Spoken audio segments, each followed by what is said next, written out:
Welcome to the Fox 5, the series that explores Fox rehabilitation through an original list created by a Fox colleague. Today, I am joined by Fox Rehabilitation occupational therapist, Lanie Hefferly. Hello, Lanie.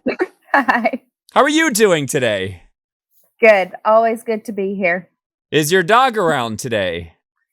Oh, he has wandered out somewhere. Okay, that's fine. How old's your dog? 16 weeks? Oh, Yeah. so he's not even like 3 months yet. Or is he? Wait. No, he is. He is 3. No, he is 3 months. See, my math is terrible. So he's going on 4 months. So he's a puppy still. Mm-hmm. All right. Maybe we'll flash a picture of your puppy before this Fox 5 is over. But anyway, Lanie, what is your Fox 5 today?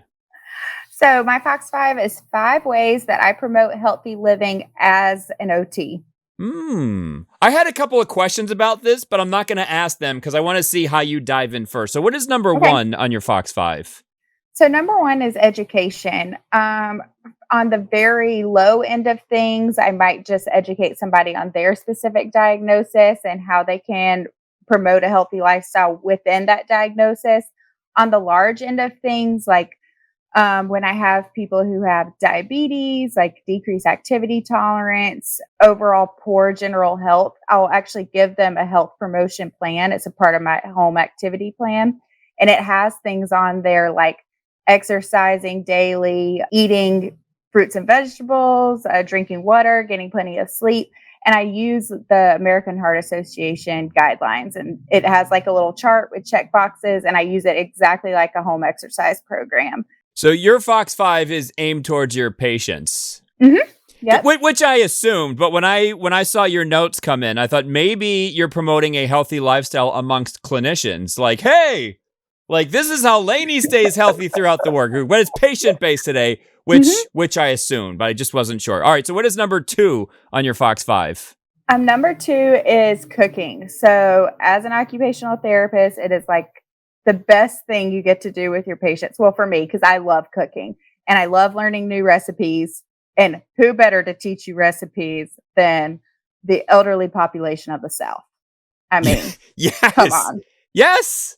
So I like to cook with them, and a lot of times I'll have them cook a recipe that they like, and then I'll bring a recipe that I like. And when I bring a recipe, I always bring in vegetables or fruits that they don't eat, or ways of cooking that they don't usually participate in. Like I've definitely air fried or done a sheet pan or like stir fries with patients. So I like to do I always incorporate a vegetable when I bring the recipe, and I try and do vegetables that they haven't been exposed to before.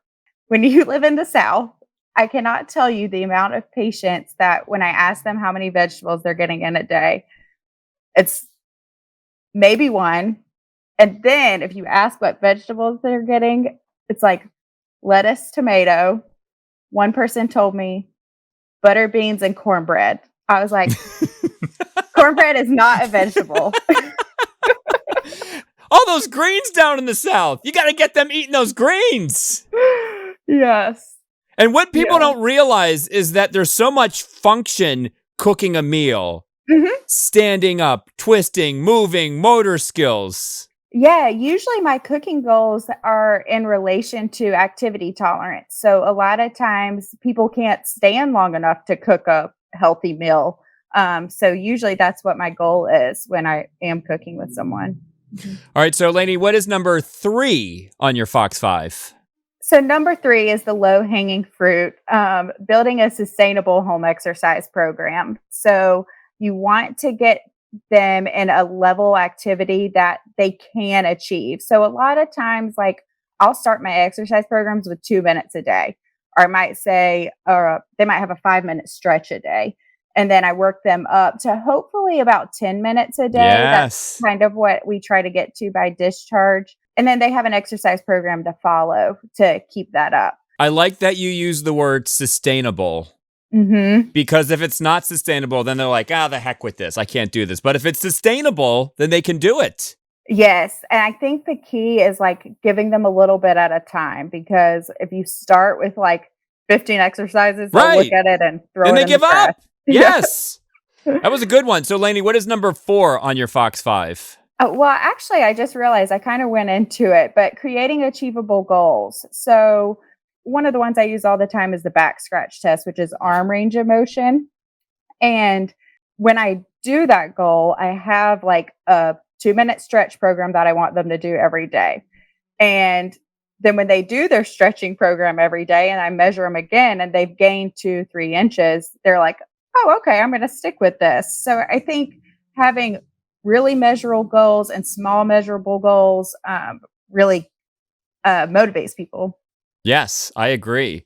And then that brings us to number 5 on your Fox 5. So 5 is an OT specialty. OTs love routines and roles. And so the routine is so important. If I feel that somebody has a really dysfunctional routine, I will have them write down every minute of the day what they're doing.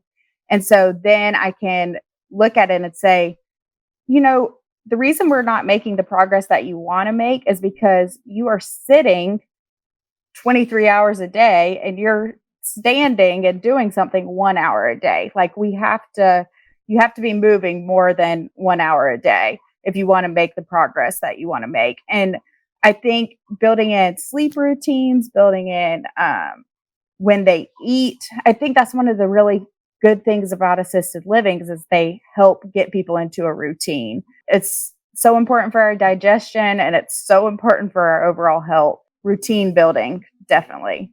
So would you say as an occupational therapist, you're part motivational speaker, part life coach? Yes. I had to make some kind of purpose statement whenever I was in OT school.